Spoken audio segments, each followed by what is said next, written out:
അസ്സലാമു അലൈക്കും വറഹ്മത്തുള്ളാഹി വബറകാതുഹു. ഇന്ത്യയിൽ BJP സർക്കാർ അധികാരത്തിൽ വന്നതിനു ശേഷം സംഘപരിവാർ ശക്തികൾ മുസ്ലിം വിഭാഗത്തിനെതിരെ പലവിധ ആക്രമണങ്ങൾക്ക് ശ്രമിക്കുന്നതായി കാണാം. ഇന്ത്യയുടെ വിവിധ സംസ്ഥാനങ്ങളിൽ മസ്ജിദുകൾ പൊളിക്കുന്നതിൻ്റെയും പള്ളികൾക്ക് നേരെ അവകാശവാദങ്ങൾ ഉന്നയിക്കുന്നതിൻ്റെയും വാർത്തകൾ നാം ദിനംപ്രതി കേൾക്കുന്നു. അത്തരത്തിലുള്ള ഒരു സംഭവമാണ് ഉത്തർപ്രദേശിലെ സംബലിലെ ഷാഹി ജുമാ മസ്ജിദിൽ നടന്നത്. ഷാഹി ജുമാ മസ്ജിദിലെ ഉച്ചഭാഷിണി പോലീസ് നീക്കം ചെയ്തു. യോഗി സർക്കാരിന്റെ പൊതുസ്ഥലങ്ങളിൽ ഉച്ചഭാഷിണി നിരോധിച്ച നിർദ്ദേശത്തിന്റെ ഭാഗമായാണ് ഈ നടപടി. എന്നാൽ ഉച്ചഭാഷിണി നീക്കിയെങ്കിലും ബാങ്ക് വിളി നിലച്ചില്ല. മസ്ജിദിലെ ഇമാം മുഹമ്മദ് ഹാജി റൈസ് പള്ളിയുടെ ടെറസിൽ കയറി നിന്ന് ബാങ്ക് വിളിച്ചു. ഈ കാഴ്ച ഒരു വീഡിയോയിലൂടെ ലോകമെമ്പാടും പ്രചരിച്ചു. ഇസ്ലാമിന്റെ ആത്മശക്തിയുടെ പ്രതീകമായി മാറി.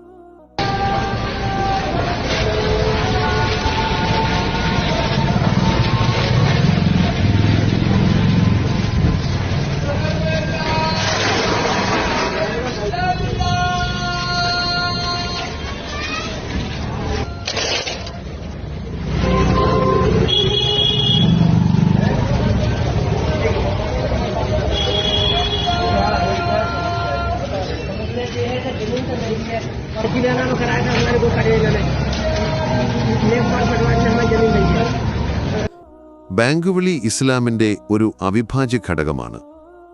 ലോകത്ത് ആദ്യമായി ബാങ്ക് വിളിക്കാനുള്ള മഹാഭാഗ്യം ലഭിച്ചത് പ്രവാചകന്റെ പ്രിയ സഹാബിയായ ബിലാൽ റളിയല്ലാഹു അൻഹുവിനാണ്. പ്രവാചകൻ മുഹമ്മദ് നബി സ്വല്ലല്ലാഹു അലൈഹി വസല്ലമ തങ്ങൾ നിസ്കാരത്തിനായി ആളുകളെ പള്ളിയിലേക്ക് ക്ഷണിക്കാൻ ഒരു സംവിധാനം ആലോചിച്ചപ്പോൾ ഉമർ റളിയല്ലാഹു അൻഹുവിന് സ്വപ്നത്തിലൂടെ ബാങ്കിന്റെ വചനങ്ങൾ ലഭിച്ചു.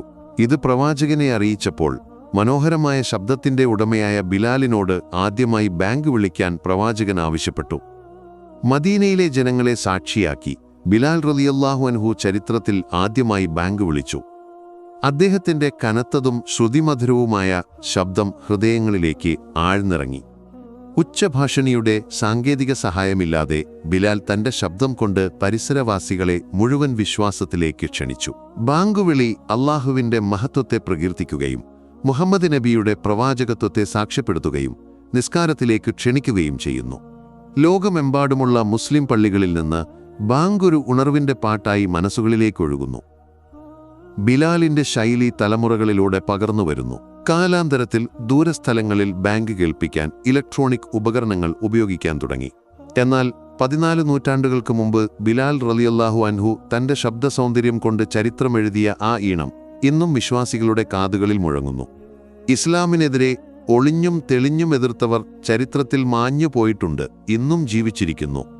എന്നാൽ ഇസ്ലാമും അതിന്റെ ആരാധനകളും സൂര്യനെപ്പോലെ പ്രകാശിച്ചു നിൽക്കുന്നു. അതിനെ ഊതിക്കെടുത്താൻ ശ്രമിക്കുന്നവർ സ്വയം അന്ധരാകുകയല്ലാതെ മറ്റൊരു ഫലവും ഉണ്ടാകില്ല. അല്ലാഹു സുബ്ഹാനഹു തആല ഇസ്ലാമിന്റെ ശത്രുക്കളിൽ നിന്ന് നമ്മെ എല്ലാവരെയും കാത്തുരക്ഷിക്കട്ടെ. ആമീൻ. ഈ വീഡിയോ എത്തിക്കാൻ കാരണമായവർക്ക് വേണ്ടി പ്രത്യേകം ദുആ ചെയ്യണമെന്ന് ഓർമ്മിപ്പിക്കുന്നു. ഇൻഷാ അല്ലാഹ് മറ്റൊരു വീഡിയോയുമായി നമുക്ക് പിന്നീട് കാണാം.